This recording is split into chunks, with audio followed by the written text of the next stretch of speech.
حضرت سیدنا حسن بصری رحمت اللہ علیہ فرماتے ہیں، ایک فحاشہ عورت کے بارے میں مشہور تھا کہ اسے دنیا کا تہائی حسن دیا گیا ہے۔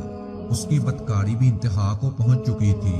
جب تک وہ 100 دینار نہ لے لیتی، کسی کو بھی اپنے قریب آنے نہیں دیتی تھی۔ لوگ اس کے حسن کی وجہ سے اسے باری باری رقم ادا کر کے بھی اسے بدکاری کرتے۔ ایک مرتبہ ایک عابد کی اس عورت پر اچانک نظر پڑ گئی۔ اتنی حسین و جمیل عورت کو دیکھ کر وہ عابد اس کے عشق میں مبتلا ہو گیا۔ اس نے ارادہ کیا کہ میں بھی اس حسین و جمیل عورت کا قرب ضرور حاصل کروں گا۔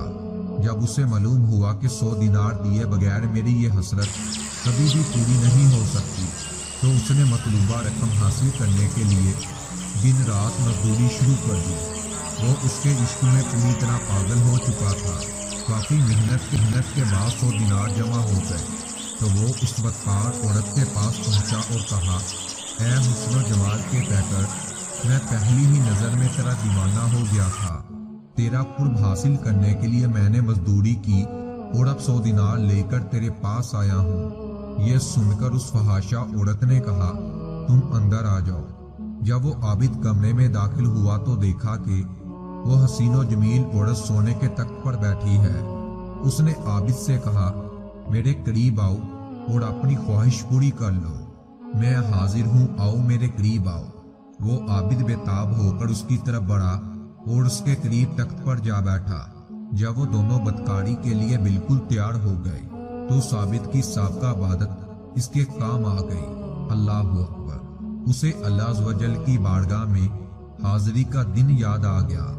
بس یہ خیال آنا تھا کہ اس کا جسم کانپنے لگا، اس کی شہود ختم ہو گئی اور اسے اپنے اس فعل بد کے ارادے پر بڑی شرمندگی ہوئی۔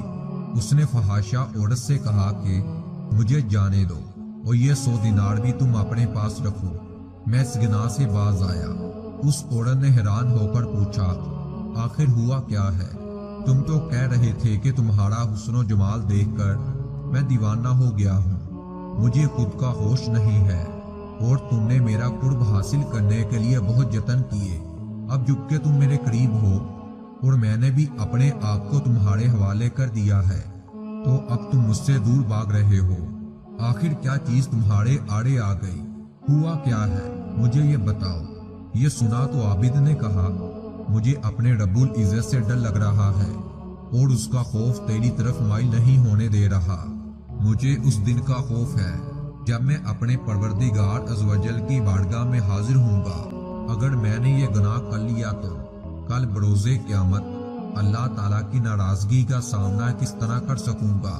لہٰذا اب میرا دل تجھ سے اٹھ گیا ہے، میں یہاں سے جا رہا ہوں، مجھے جانے دو۔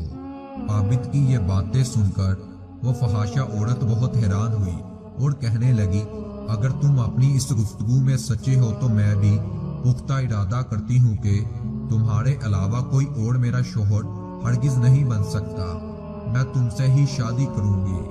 وہ عابد کہنے لگے، تم مجھے چھوڑ دو، مجھے بہت گھبراہٹ ہو رہی ہے۔ عورت نے کہا، اگر تم مجھ سے شادی کر لو تو میں تمہیں چھوڑ دیتی ہوں۔ عابد نے کہا، جب تک میں یہاں سے چلا نہ جاؤں اس وقت تک میں شادی کے لیے تیار نہیں ہوں گا۔ عورت نے کہا کہ اچھا، ابھی تم چلے جاؤ، لیکن میں تمہارے پاس آؤں گی اور تم سے ہی شادی کروں گی۔ پھر وہ عابد اپنے سر لے منہ چھپائے شرمندہ وہاں سے نکلا اور اپنے شہر کی طرف روانہ ہو گیا۔ اس فحاشہ عورت کے دل میں اس عابد کی باتیں اثر کر چکی تھی، چنانچہ اس نے اپنے تمام سابقہ گناہوں سے توبہ کر لی۔ پھر اس نے اپنے شہر کو خیر آباد کہا اور اس عابد کے بارے میں پوچھتی بالآخر اس کے گھر پہنچ گئی۔ لوگوں نے اس عابد کو بتایا کہ فلاں عورت تم سے ملاقات کرنا چاہتی ہے۔ عابد باہر آیا، جیسے ہی اس کی نظر عورت پر پڑی تو ایک زوردار چیخ ماری اور اس کی روح عالم بلا کی طرف پرواز ہو گئی۔ عورت اس کی طرف بڑھی تو دیکھا کہ اس کا جسم ساخت ہو چکا تھا۔ وہ بہت زیادہ غمزدہ ہوئی اور اس نے لوگوں سے پوچھا، کیا اس کا کوئی قریبی رشتہ دار ہے؟ لوگوں نے کہا کہ ہاں، اس کا ایک بھائی ہے، لیکن وہ بہت غریب ہے۔ یہ سن کر اس عورت نے کہا، میں تو اس نیک عابد سے شادی کرنا چاہتی تھی، لیکن یہ تو دنیا سے رخصت ہو گیا ہے۔ اب میں اس کی محبت میں اس کے بھائی سے شادی کروں گی۔ چنانچہ اس عورت اور عابد کے بھائی کی شادی ہو گئی۔ اللہ تعالیٰ نے انہیں نیک و صالح اولاد عطا فرمائی اور ان کے ہاں 7 بیٹے ہوئے جو سب کے سب اپنے زمانے کے مشہور ولی بنے۔